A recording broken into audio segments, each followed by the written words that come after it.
Well, hello everyone. It looks a little different. I know. It's been a while.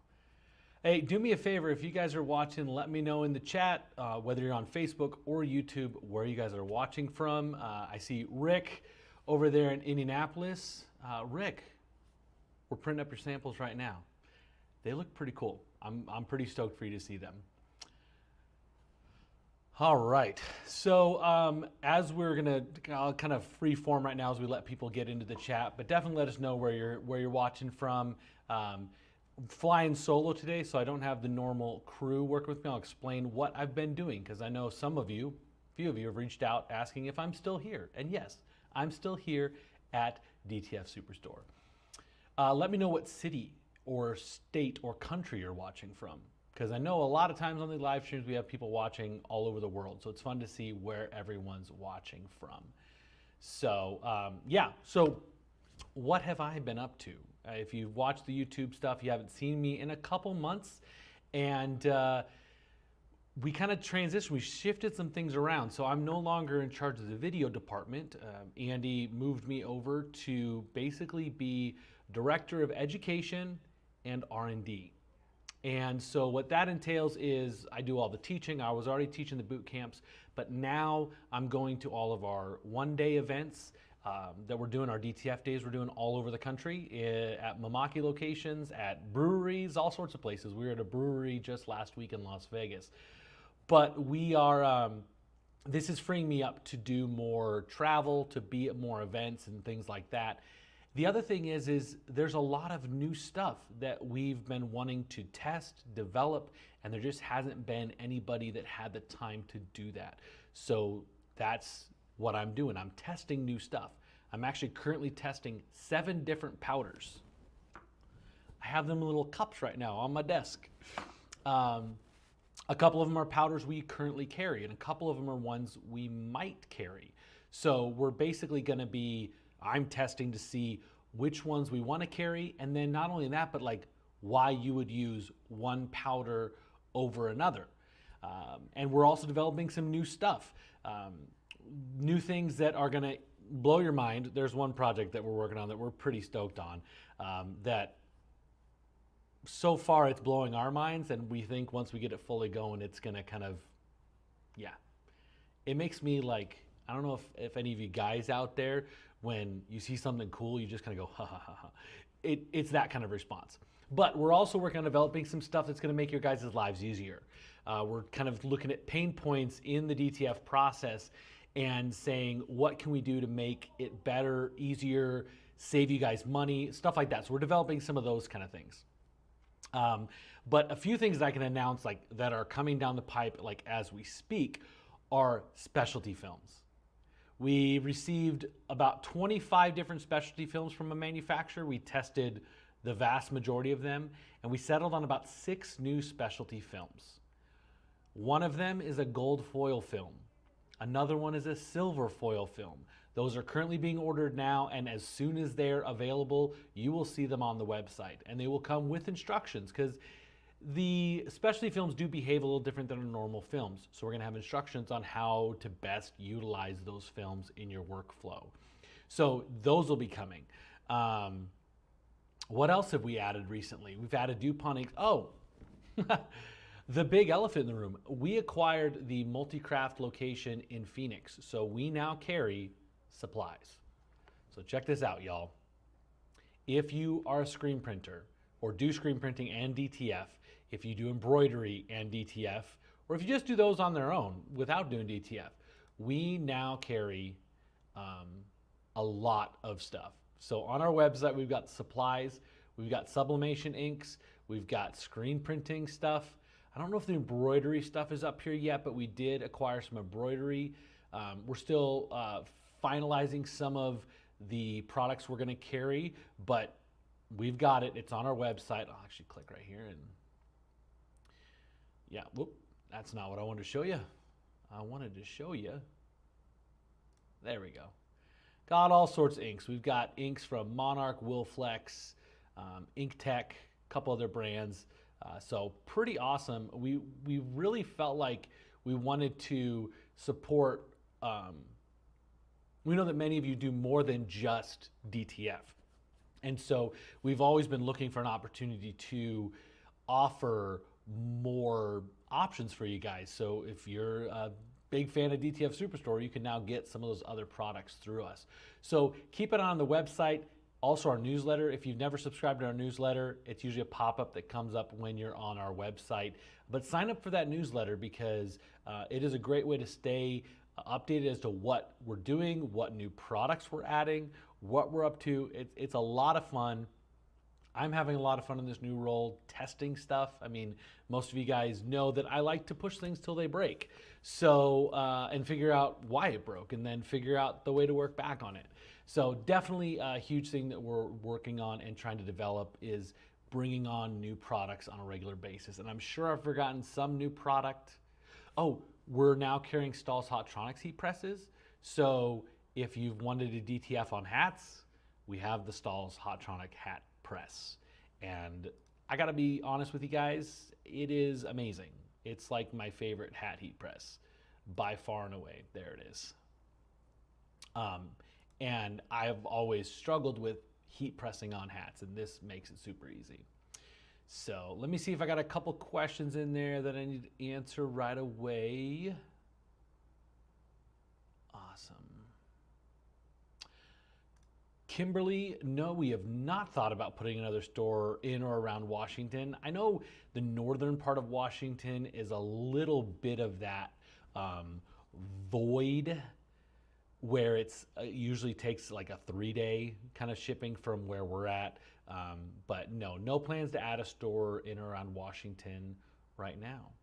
Oh, another thing, we do have the BMAC dryers are starting to ship. Now we're not like ready for full blown, like as soon as you order it's going out the door. We're still ramping up the manufacturing, but it is exciting that we're starting to install some of these first ones that are coming out. And we've had our demo unit that we built back in February has been in a shop that does high volume production, has been running it for a few months now, and it's been well received, it's been working well for them. So that's kind of one of the things we want to do is really to kind of put it through its paces, get it in front of people. So anyway, let's jump over to today's topic, which is what is that halo around my prints? And if you guys are on any of the Facebook groups, I'm sure you have seen, you've seen posts about this. I've seen it and gotten more questions about this in the last couple months than ever. And I think part of the reason is because it has to do with some environmental things. So with the change of season, it kind of shifts some things around as people go from furnaces to AC or no furnace, or like furnace to nothing. It changes the environment. Even if your room is climate controlled, 70 to 75 degrees, 40 to 60% humidity, the environment of your city, your state can affect some of these things. But there is one solution that fixes it literally every time. I've never had someone have this issue without and not be able to fix it with this one thing. So this is what we're talking about. And do me a favor, and if you've seen this on your print, where you've got this little halo that's kind of around the graphic and the adhesive powder sticks to it, do me a favor and do a thumbs up or some kind of emoji in the chat and let me know if you've run across this before. I know we've got some folks that are having this issue literally right now. They emailed us our tech support this morning and I responded with the answer, but also said, hey, we're live streaming about this exact problem today. So what you're seeing here is adhesive powder that's stuck around the edges to what shouldn't be, it shouldn't have anything there. Here's another example of someone that they hadn't powdered it yet, but they could see this little halo around it. And what's happening there is that the moisture from the ink, so the water, the moisture from the ink is wicking its way into that ink absorbing layer just a little bit. And that can happen for a myriad of different reasons. Sometimes it's environmental, sometimes maybe there's a little bit more moisture content in the ink, maybe there's a little less moisture content or more moisture content in the film. There's a lot of different reasons why it might be happening, but the number one fix for it is to turn on your heaters. If your printer has heaters, or you have the preheat or the heated guide plate, so when you're going from the printer into the dryer, some of the older machines have that big heat plate that's like 15 to 24 inches that goes from the printer into the dryer shaker. The new Mimaki or the dryers that we have with the Mimakis just have a small area. It's called the preheat, but it's called either one of those things. But if you turn on those heaters, it's going to solve that problem. If your printer doesn't have heaters, just use the dryer shaker to do it. If you don't have a dryer shaker, you want to basically kind of, sort of a little bit, cure the transfer. What you're trying to do is you're trying to dry out that area a little bit.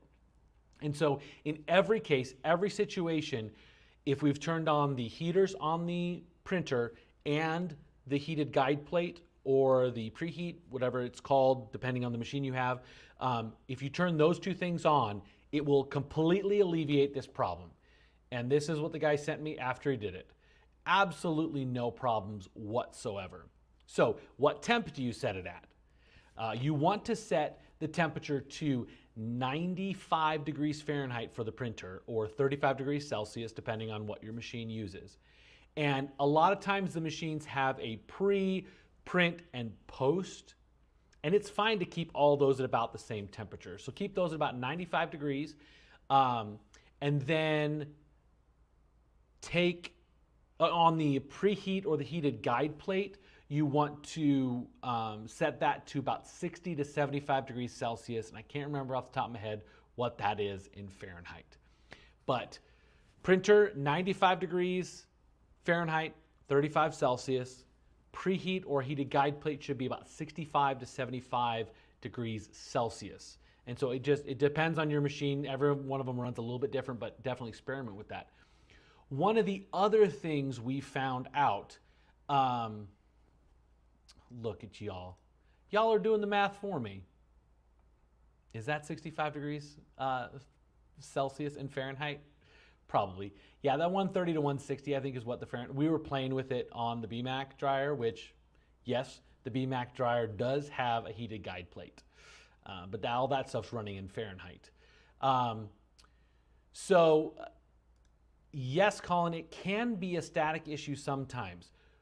But usually a static issue presents itself as adhesive sticking to, like, all over the film, not just around the edges. Just around the edges is almost always the moisture wicking into the ink absorbing layer, and then having something that the powder can stick to and doesn't get released from. So most of the time it is just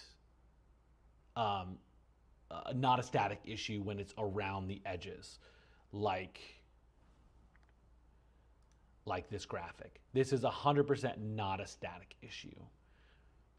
Now, I've seen it where it's like all over the print, and it's definitely a static issue.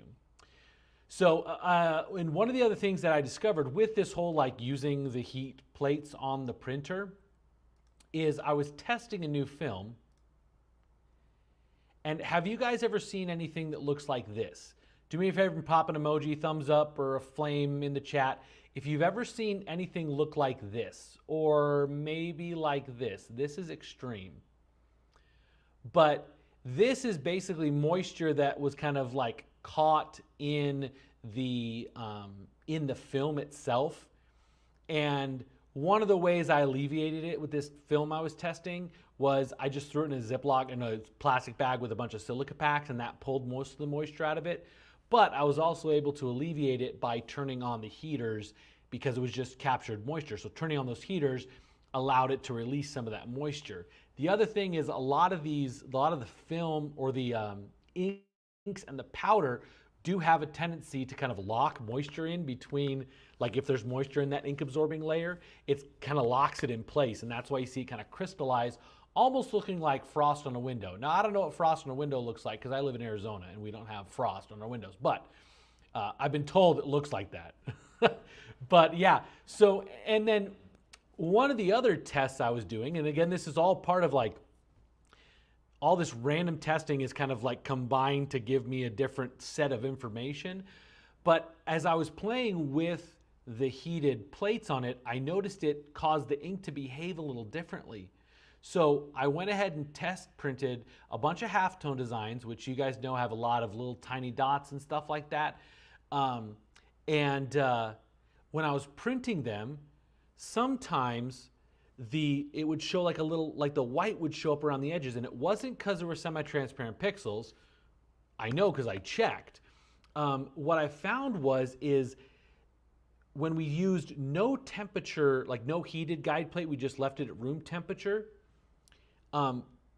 It looked almost like if there was like a ball of that CMYK ink and then the white landed on top, it was almost like kind of going around it versus kind of like joining with it.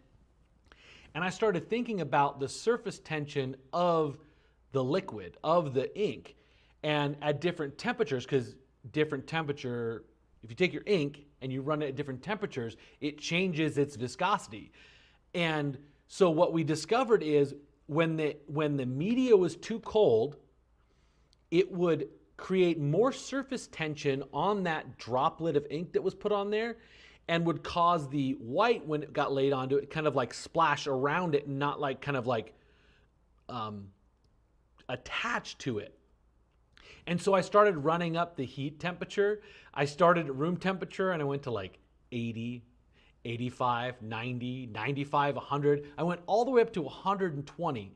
And what I found is that between about 95 and 105, that range gave us a lot better results. We weren't seeing that white kind of peeking around the edges. And so it's not that that's going to solve a specific issue you have, but it was good information to see that the temperature of the media when you're printing on it does affect the kind of quality of the print. So I would encourage you to do some testing yourself, because some inks might be different.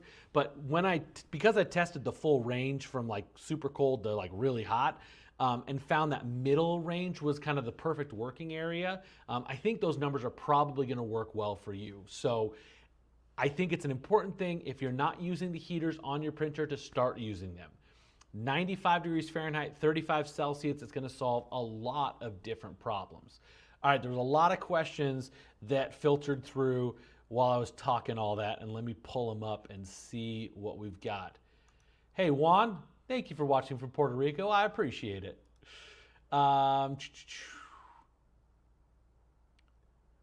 Let's see.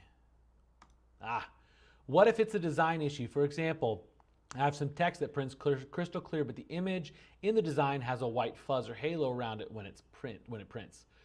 So if you're noticing it's happening in just certain parts of the image, then I would say, yeah, it's probably an image issue. And my guess is that there is a slight glow or maybe a drop shadow around that design part of the image that they don't realize is there, you don't realize is there. It's very, very common for designers to use a subtle glow or things like that around their graphic, because digitally it makes it look really nice and better. But when we try to print in the physical world, it causes all sorts of problems. So it might be a design issue in that case. But if it's on everything where you're seeing that little halo, definitely it's what we're talking about here. But that's a good thing to check. Always want to pull it up in Photoshop and just make sure that it's good to go. All right, so currently on the Mimaki 300, settings are pre-69 print, so you're running Fahrenheit then, because that would be really hot in Celsius. I want you to set yours at 95. 95 across the board. And you may, if you're not having trouble with this halo kind of around the edge, then you're probably okay, but turning these heaters on is going to alleviate that from happening, if it might. But it's also going to help your prints be a little clearer. It's just the way that the ink behaves with each other, I found worked better at 95 to 105. But I would do 95 just because if you're in an environment that's a little bit drier, you don't want to go a whole lot hotter. So,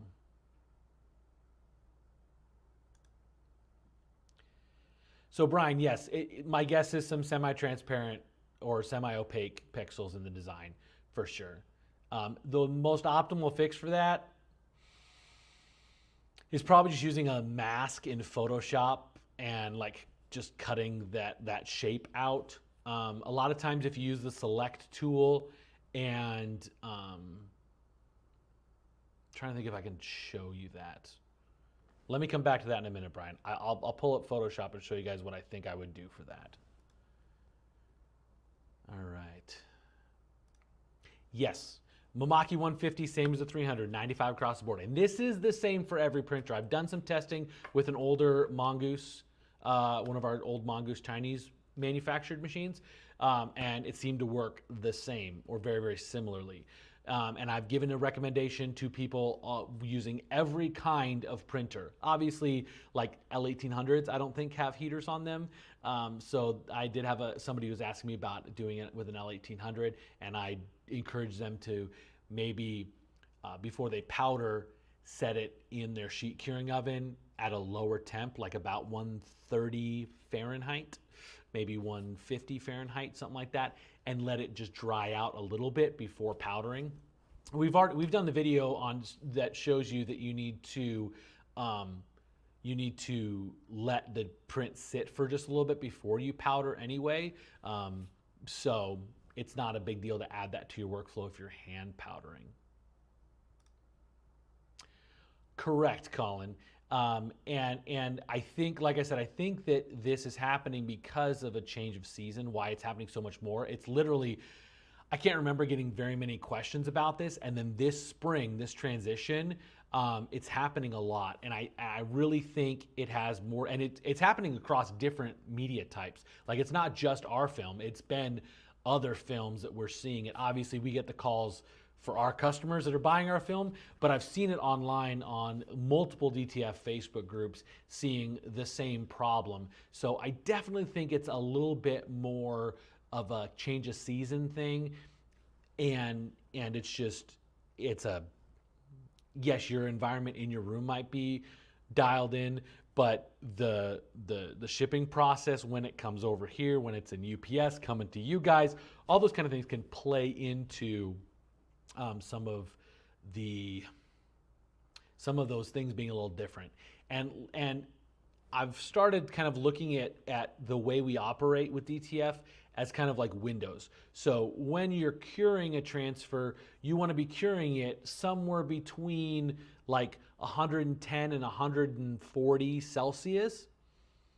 But if you're on the high end of that, a change in some other area might cause that to cause you a problem, but it didn't before. So there's this like weird, like where some little thing changed and it changed a bunch of other things that you didn't realize because those other things were on the edges of their windows.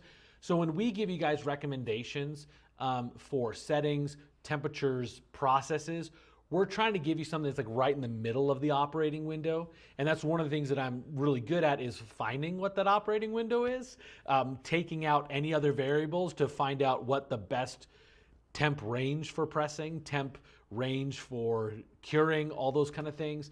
That's what we're trying to give you guys is the kind of the middle of the road operating window. It's not to say your situation wouldn't work outside of that window a little bit, but it might cause other problems with other things, like whether it's the type of powder you're using or something like that. So I hope that makes sense. Gerald, what's happening? One of these times I got to get myself to Houston because I'd love to see your operation. So, and if you guys haven't checked out, Gerald is a good friend of the channel. He's got his own YouTube channel, great stuff. And also, that dude is a guru of color. He's the one that won the DTF printing contest at DTF Expo. So, all right. Looks like we're going to get into some of the Ask Me Anything questions. And we do this. If you guys have questions, like random questions that aren't necessarily about this topic we're covering today, feel free to ask them and we'll do our best. So, do you have any advice for ink starvation or dark lines through magenta only? Change damper and printhead, no change. Ink starvation's a funny one because it can be caused by a couple of different things. Brianna, are you on DTF University? because everyone, we have a course on DTF University. Brianna, it sounds like banding is what you're dealing with, and that can be caused by a myriad of problems. So if you are a DTF Superstore customer, you have access to the resources on this site, including this lovely banding troubleshooting course right here. And that banding troubleshooting course will take you through the process of analyzing what's causing the banding, which is the darker lines or the lighter lines. And it will first find out if there's an issue with the printhead or something like that. And then it's kind of a choose your own adventure, but it walks you through different steps. And it's never going to jump to a step that would be affected by a previous step. So when you pop on the Facebook groups and you say, hey, I'm having trouble with banding, and you get like 86 comments and there's like 85 different answers, this banding troubleshooting course walks you through exactly like the steps that we would go through to troubleshoot and find the issue. And so it'll help you track down what exactly is causing that issue, because even though you swapped out your dampers, it may not have necessarily been a damper issue. It could be, and those are kind of consumable parts, but you just want to try to address things in the order of what's most likely to be causing those problems. So I would encourage you, Brianna, if you are not already signed up, go on here, sign up, just register, and then I'll get the email. And like I said, if you're a DTF Superstore customer, you can sign up, and we'll sign you up for all the stuff that you're approved for, or that what your purchases would give you access to. You can also, if you're not a DTF Superstore customer, you can just buy the banding troubleshooting course on our website for $49. It's infinite access. You'll always have access to it. And we've seen a lot of people successfully troubleshoot their banding problem just by taking this course. And it's something you can do whenever you're having trouble with banding. So.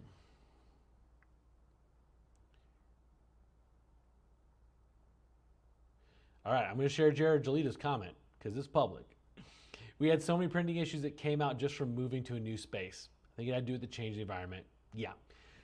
And I don't know if any of you all have had issues with your humidimeter. I know there's an official name for that thing, but the thing that registers how much humidity is in your room, I know there's a real name for it, but I like humidimeter, so I'm going to go with it. But anyway, if you've ever used one of those, you know they're kind of a little bit inaccurate, and depending on where you stick it can cause it to like register different percentages. So it's real easy for an area of your shop to not get as much humidity as another area. So, and anytime you change your environment dramatically, like I said, with this change of season, even if your room is being kind of like contained and well climate controlled, just the fact that that room is in a place that the temperature, humidity, whatever, all those things changed, you might run into some issues.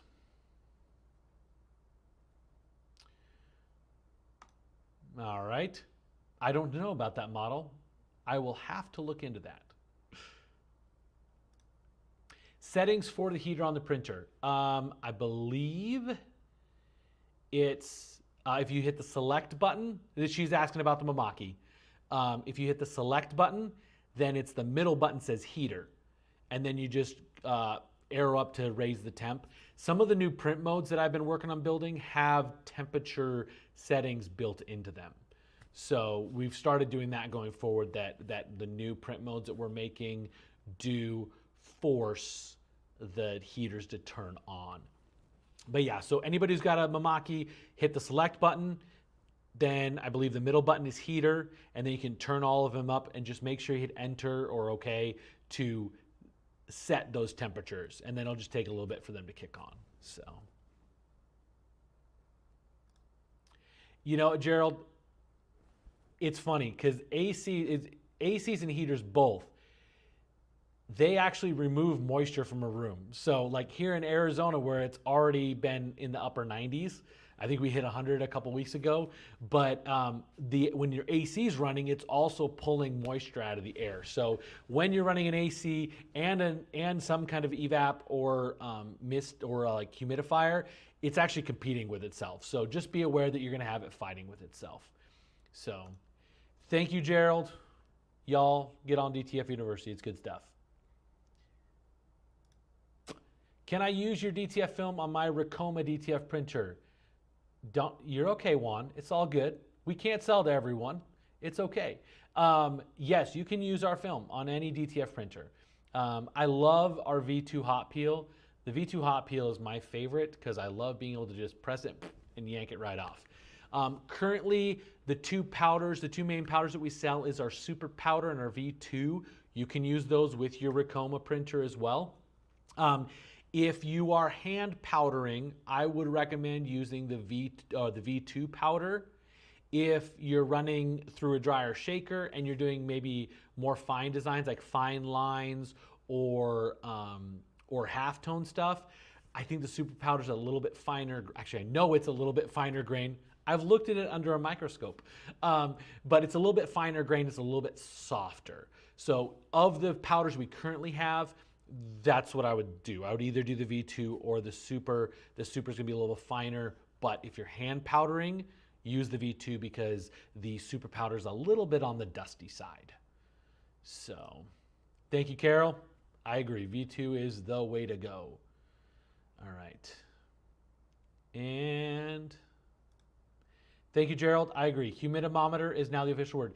You know what? I should tell our website person to change it to humidimeter. I'm going to put that on my to-do list. So, Carol, which version of the profile? Oh, yeah. Oh, sorry. I read that wrong. Yes, Carol, I have one that I'm really, really stoked on, and like another one. So I've made two for the 300. I have one for the 150, but I have two for the TXF 300. One is, sorry guys, I have a new webcam that follows me, and apparently when I do gestures, it ignores it. Weird. Anyway, sorry.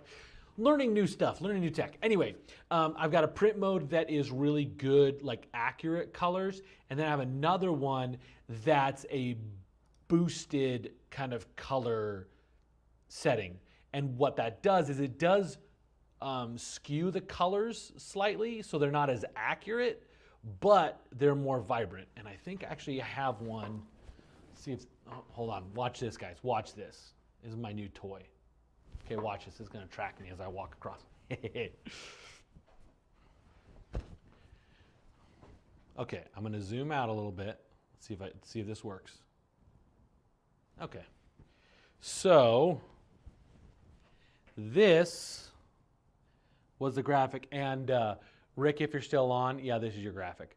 This is it on the accurate print mode. So that printed accurate to the original artwork. This is the color boosted a bit. So it does shift or skew the reds or the oranges to a little bit more of a red, but if accuracy is not the concern and you just want like big, bold, vibrant, saturated colors, that boosted color print mode will look really, really good. So, Carol, shoot me an email.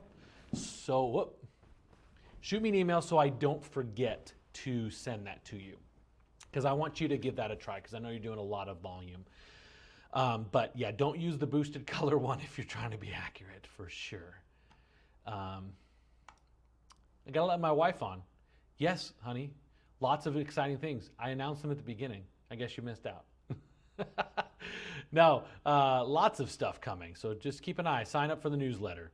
Oh, it looks like we have a video on our V2 and Super Powder going live today, which is awesome. All right, let's see.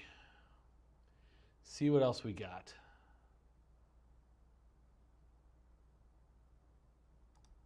I believe the Sidewinder is here. I don't think it's on our website yet. Let me double check real quick.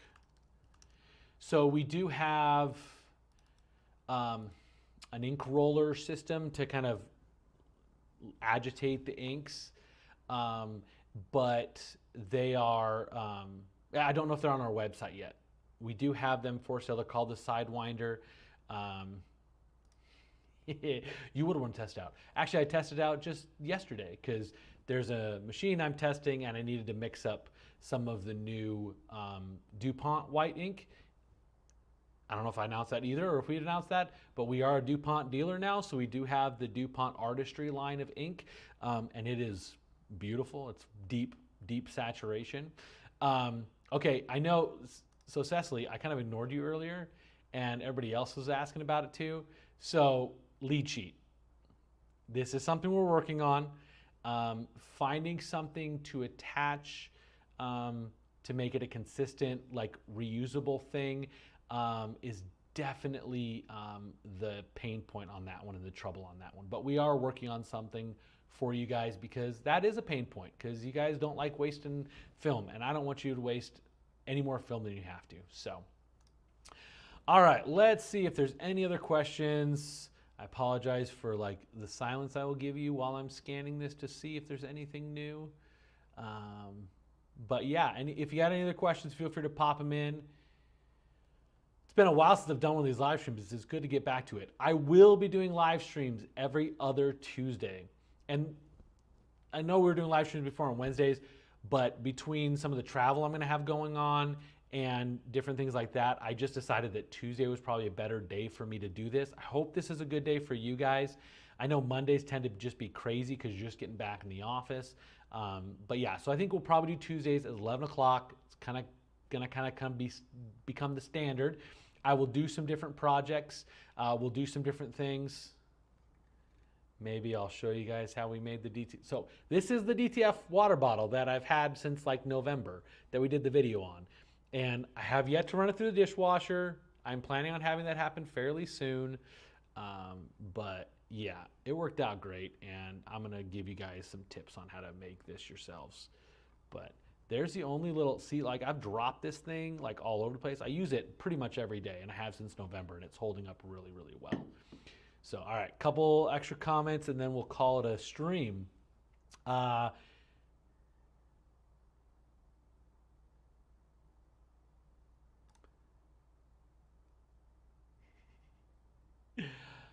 So, Cecily, you've got the Mimaki, right? You got the Mimaki printer and then our blue dryer, correct?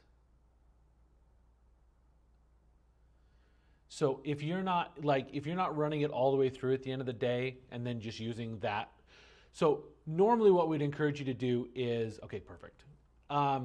Normally what we would encourage you to do is feed at the end of the day when you're done printing, just feed the film out so it runs it all the way through to the end of the dryer and you cut it off there and then the next day you can just start printing right there because the vacuum that's just past the shaker area will hold on to the film. So if you don't have that fed all the way through or webbed all the way through from the previous day, you could just feed out like 24 inches, start printing, and then stick that front part to the vacuum once there's enough printed out for it to stick there. I can't remember. I think on the university, on that course for the dryer, I showed how to do that. So that is also a good tip. Magnets are a great way to hold it because it's all metal.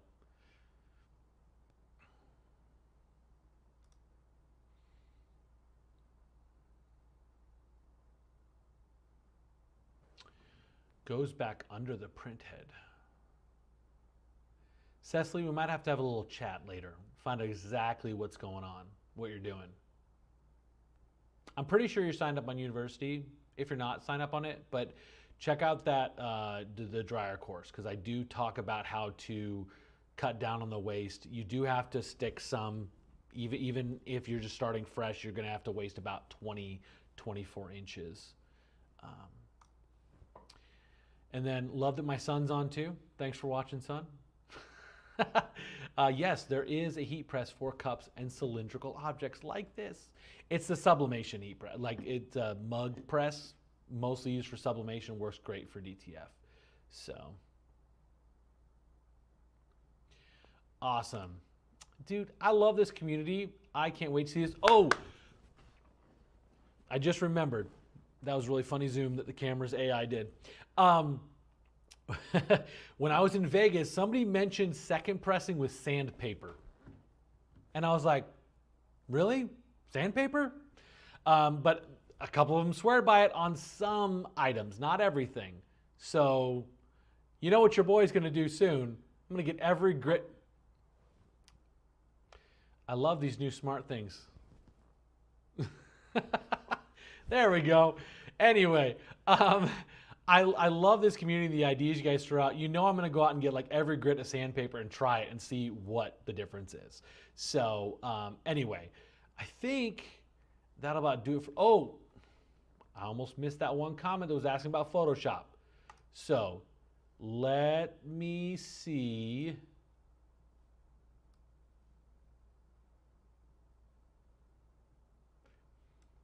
Let me see if I can open up Photoshop and have something like a good version.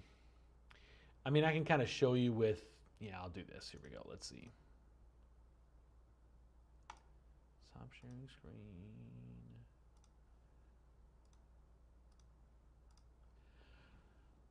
All right.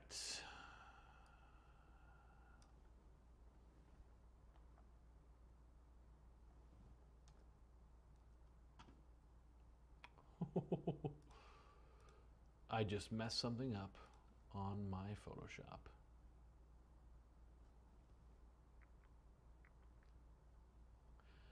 There we go. Okay. Here we go. There we go. Okay. So this is the thumbnail I made today. Let's say that it is this graphic. Right now it's got that stupid halo on it, but let me get rid of that. I'm gonna actually change this to like a normal kind of looking glow, and I'll show you how we fix it. Okay. So basically, if yours looks like this, and I'm going to,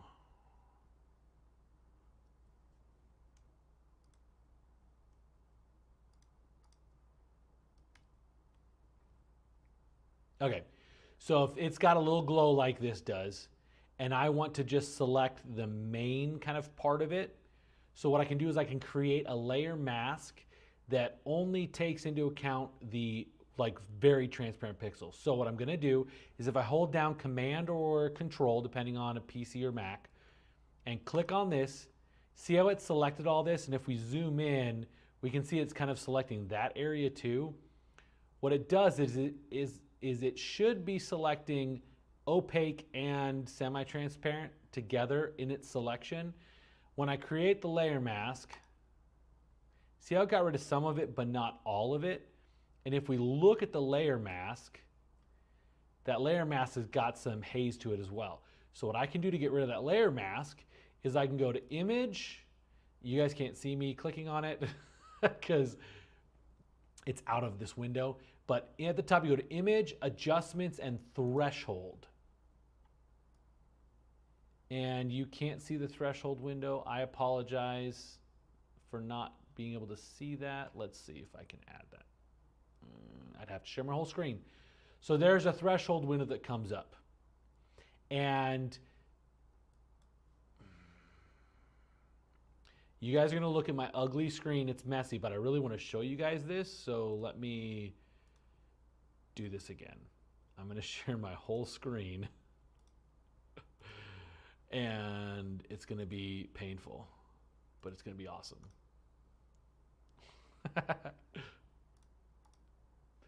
Okay. So this threshold thing comes up. So I went to Image, Adjustments, and Threshold. And then here, it's showing what it's gonna basically, above this, it makes it 100% transparent. Below this, it makes it 100% opaque. So see how we're expanding it out. If I bring it up to here, That's going to take basically just all of the stuff that's mostly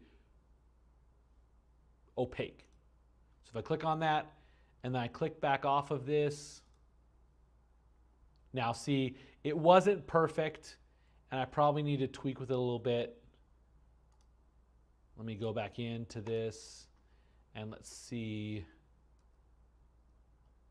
Yeah, so I need to make sure I get that corner clean. So image, adjustments, threshold. Ah, there we go. Perfect. And that, perfect. Now, that line looks a little bit on the ugly side. I will be the first to admit that. But depending on what you're printing on, it's probably going to look okay.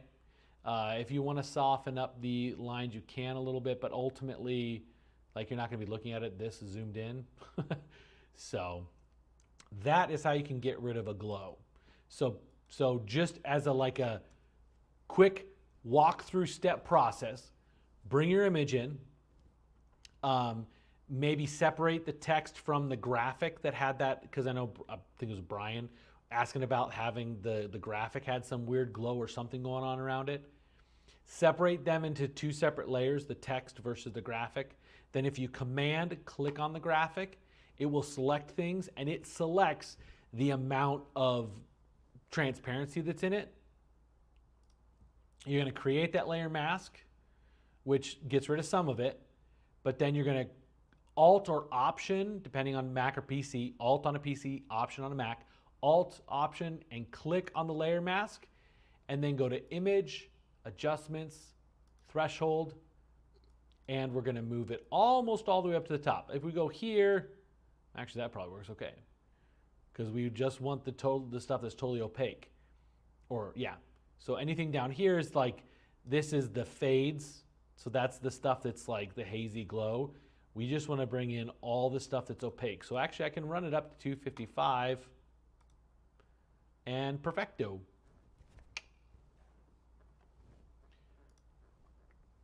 All right, enough of that like time warp thing we had going on there. All right, let's see. We got a few more questions that popped up. Let's go back and see.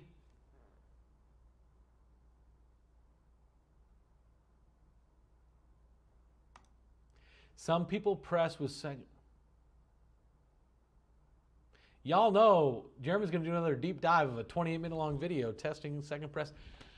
We have screen press mesh now. We can try it. I'll add that to the list. I'm just going to be pressing random stuff. Yeah, so I'll be testing sandpaper, and now, Gerald, I will try the screen printing mesh. Again, the biggest thing I'm looking for with the second press material is that it's making it feel softer and or more like the graphic, the original, or like the original shirt. So when your hand goes across, the graphic, you don't feel it being dramatically different. So.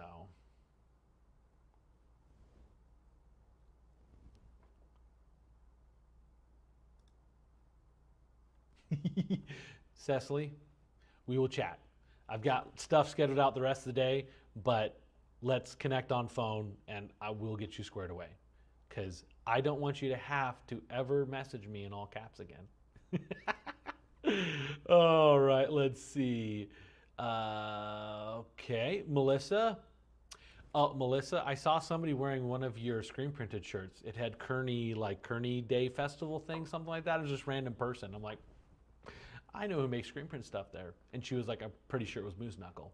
Anyway, attempted yard signs with DTF, couldn't figure out, would love to see if you guys have done it yet. We haven't done it yet. I'm guessing you're doing it on like corrugated plastic, or maybe not corrugated plastic, but like a metal or something like that. Basically anything that's a hard surface, you have to put a clear coat on it for it to stay on it. If it's going on corrugated plastic, you're going to struggle to get that hot enough for the adhesive powder to like melt and bond to it before you start melting the actual yard sign. I think there are better solutions for yard signs than DTF. Could I maybe find a way to make it work? Probably. But this is another one of those situations where it's like, It might work, but it's probably better for you to have somebody with like a UV printer or a large format like flatbed to print something like that. That's what my recommendation would be.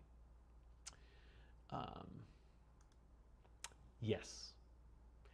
Yes, that 60 inches is part of the reason we're working on a solution for you guys. So keep your head up. If you have thoughts or ideas about the whole lead sheet thing, let me know. I'm game to hear what other people think. But yeah, we're working on developing something. I did use the mug press for the water bottle. That's how I got it to press nice and smooth around all of it. So, what inks on the website are DuPont? I'd have to double check. Give me 1 second to look. I don't know if we actually have them up as DuPont.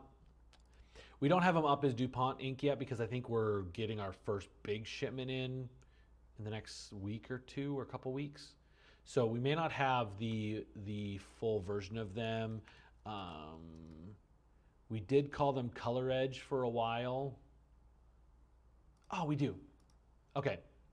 So go on our website. The DuPont inks are labeled as Color Edge right now. But we will be officially having the DuPont ink on there relatively soon. Just be aware, if you change out your inks, it is going to tweak with your profiles. So if you have like your colors dialed in and you're really happy with them, be careful changing inks because it will change the way it prints. So, all right, any other questions? Carol, you have no idea how excited we are for the BMAC. We can't wait to get those things. Like, I was in there the other day, and I think I saw 8 or 9 of the shaker, like the powder shaker portion of it, like assembled, just waiting for the electronics to get put into it. So we're getting there, Carol. We're getting there.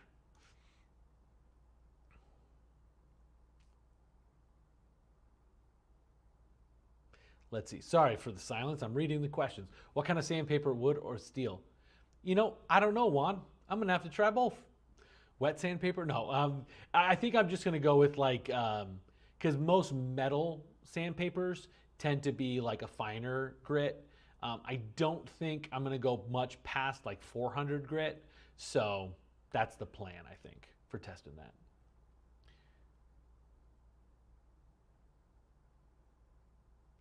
That's also a good option too. A lot of good options out there. The thing we're looking for is to do something that's super reusable.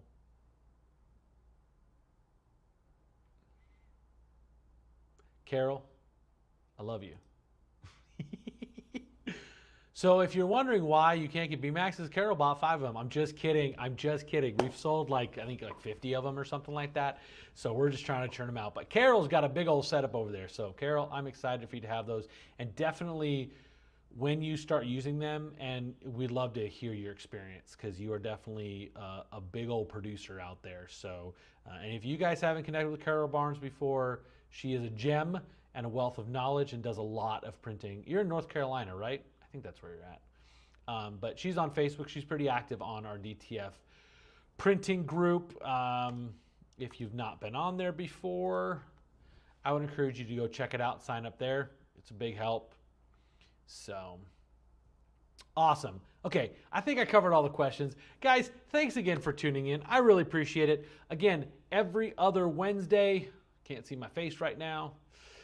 Every other Wednesday, or Tuesday, sorry. Tuesday at 11 o'clock. Every other Tuesday at 11 o'clock, we're going to do this. And each time I'll have a topic and that I'll cover just so that there's something we can talk about. But then, as usual, I will always open it up to any kind of random questions y'all have.